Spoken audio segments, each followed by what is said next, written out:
Assalamualaikum warahmatullahi wabarakatuh. Alhamdulillahirabbil alamin wal aqibatu lil muttaqin wala udwana illa 'alal dzalimin. Allahumma shalli ala sayyidina Muhammad wa ala ali sayyidina Muhammad. May yuridillahu bihi khairan yufaqihu fiddin. Selamat pagi rekan-rekanita semua. Semoga pada pagi ini kita oleh Allah diberikan kesehatan dohir dan kesehatan batin, dan semoga pada hari ini kita mampu melaksanakan ibadah yang sempurna, ibadah yang kelak akan menghasilkan ganjaran yang akan kita temui di akhirat nanti. Pada kesempatan kali ini pribadi akan sedikit mencoba menjelaskan tentang fikih secara singkat, mudah-mudahan bermanfaat khusus untuk diri pribadi, umum untuk kita semua. Menambah wawasan, menambah ilmu pengetahuan. Dengan bertambahnya wawasan dan pengetahuan kita, mudah-mudahan kita semuanya bisa memperbaiki ibadah kita sehingga kita ibadah disertai dengan ilmu-ilmunya. Karena ibadah tanpa ilmu akan tertolak, tidak diterima sesuai dengan yang dikatakan oleh Ibnu Ruslan di dalam jubadnya. Dan insya Allah pada kesempatan ini kita akan mengenal lebih dekat tentang apa itu fikih. Rekan-rekanita semua, fikih secara bahasa adalah al-fahmu, paham. Setiap perkara yang menjadikan kita paham itu bisa dikaitkan dengan fikih menurut bahasa. Makna fikih secara bahasa disebutkan di dalam Al-Quran, Quran surat Hud ayat 91. Kemudian kita beralih kepada makna fikih secara istilah. Ada keterangan yang pernah disampaikan oleh Imam Abu Hanifah rahimahullah, salah satu imam madhahibul arba'ah, yaitu imam madhab Hanafiyah. Beliau menyebutkan bahwasanya fikih adalah ma'rifatun nafsi malaha wa ma'alaiha.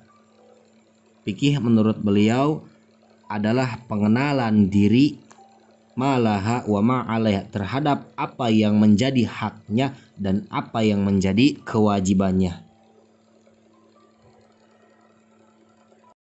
Selanjutnya kita akan melihat pengertian fikih sebagai salah satu cabang ilmu. Kalau tadi pengertian menurut Imam Abu Hanifah adalah fikih secara umum, fikih yang mencangkup semua syariat dalam agama kita. Kemudian istilah fikih ini semakin mengerucut dengan berkembangnya cabang-cabang ilmu yang dipelajari oleh kaum muslimin, sehingga fikih menjadi salah satu cabang ilmu dalam Islam. Lalu apa pengertian fikih sebagai salah satu cabang ilmu dalam Islam? Ada definisi yang sangat umum yang disampaikan oleh para ulama ketika mereka membuat batasan untuk fikih. Mereka mengatakan fikih adalah al-ilmu bil ahkam asyariyah al-amaliyah al-muktasabah min adilatiha at-tafsiliyah. Jadi ilmu fikih itu adalah ilmu yang membahas al-ahkam asyariyah, hukum-hukum syariat yang terkait dengan amaliyah, yang mana hukum itu al-muktasabah min adilatiha at-tafsiliyah, yang mana hukum itu digali, dipahami min adilatiha tafsiliyah, dari dalil-dalil yang sifatnya rinci. Baik, dari definisi ini berarti kita bisa memberikan 4 batasan fikih sebagai salah satu cabang ilmu dalam Islam. Yang pertama, al-ilmu bil ahkam asyariyah. Fikih itu adalah ilmu yang terkait dengan hukum syariat. Berarti ilmu yang tidak ada kaitannya dengan syariat seperti ilmu logika, ilmu filsafat, atau ilmu yang terkait dengan masalah lingkungan kita, ilmu IPA misalnya, atau sains dan sebagainya, ini tidak bisa disebutkan ilmu fikih karena ini tidak bersumber dari syariat. Kemudian yang kedua, al-amaliyah, dia terkait dengan amal. Berarti tidak termasuk kajian dalam ilmu fikih adalah yang bukan terkait dengan amal. Misalnya terkait dengan keyakinan, atau terkait dengan akidah, atau terkait dengan masalah manhaj. Bagaimana kita membangun prinsip yang benar dalam beragama. Ini tidak dibahas dalam ilmu fikih. Meskipun tidak bisa kita pungkiri itu masuk dalam kajian ilmu syariat. Kemudian yang ketiga, al-muktasabah, yang ia digali, artinya ia diperoleh dengan cara ijtihad. Mana ilmu fikih ataupun ilmu syariat ini dihasilkan atau produk ulama-ulama setelah mereka melakukan ijtihad, mengerahkan segala kemampuannya untuk mencari atau menemukan hukum-hukum yang tidak dijelaskan secara terperinci di dalam Al-Quran. Dan yang keempat, unsurnya adalah min adilatiha at-tafsiliyah. Dia digali dari dalil-dalil yang terperinci. Yang termaksud dalil terperinci itu meliputi 4 hal: Al-Quran, Sunnah, Ijma, dan yang keempat adalah Qiyas. Toib.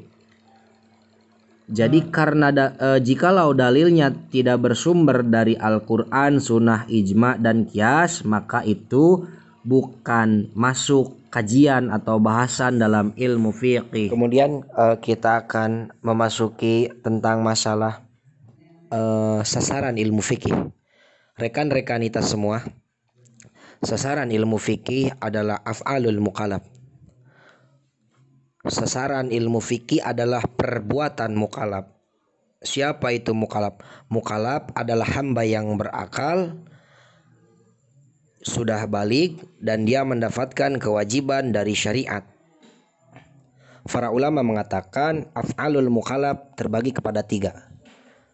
Perbuatan yang terkait dengan af'alul mukallaf ada 3. Yang pertama adalah al-amal, perbuatan yang bentuknya mengamalkan sesuatu. Contohnya sholat, zakat, puasa, haji, kemudian berzikir, membaca Al-Quran, dan seterusnya.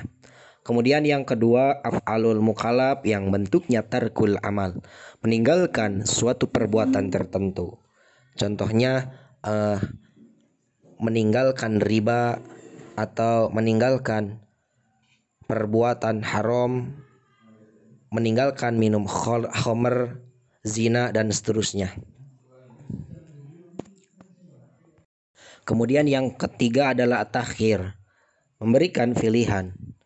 Perbuatan dalam bentuk pilihan, maksudnya adalah perbuatan yang sifatnya mubah, boleh dilakukan atau boleh tidak dilakukan. Karena ini kembali kepada kebutuhan manusia. Contohnya makan, minum, atau adat kebiasaan yang lainnya, yang itu tidak ada hubungannya dengan perintah maupun larangan. Taib. Rekan-rekan kita semuanya, dengan melihat af'alul mukallaf tadi, maka kita bisa mengenal hukum yang berlaku dalam fikih ada 5. 1 wajib, 2 sunnah, 3 mubah, 4 makruh, 5 haram. Af'alul mukallaf yang bentuknya amal, di situ ada amal yang sifatnya wajib dan ada yang sifatnya sunnah.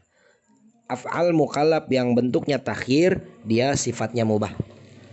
Af'al mukallaf yang bentuknya tarkul amal, di situ ada yang bersifat makruh dan ada pula yang bersifat haram. Selanjutnya kita beralih kepada sistematika ilmu fikih.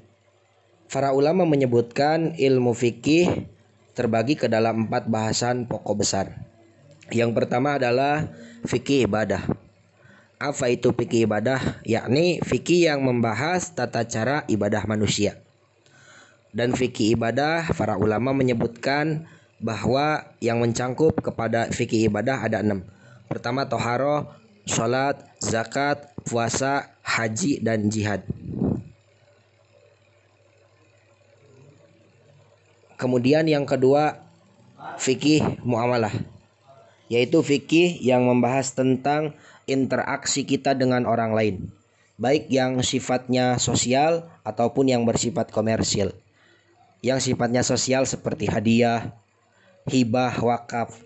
Yang sifatnya komersil seperti jual beli, sewa menyewa, mudharabah, transaksi investasi atau transaksi musyarakah dan transaksi yang lainnya. Kemudian yang ketiga ada yang disebut dengan fikih munakahat, yang di situ membahas bagaimana cara membangun keluarga dari mulai sejak sebelum mendapatkan pasangan sampai kemudian ketika sudah membangun rumah tangga, membahas hak-hak istri, kewajiban suami. Itulah fungsi fikih munakahat.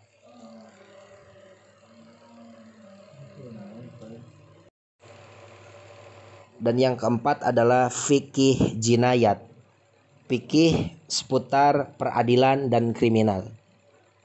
Di sini kita mengenal tentang ilmu fikih yang disebut dengan had. Kemudian kita mengenal juga ada yang disebut dengan hukum ta'jir, potong tangan, ada rajam dan seterusnya. Ini semua dibahas dalam fikih jinayat. Baik, mungkin dicukupkan sekian.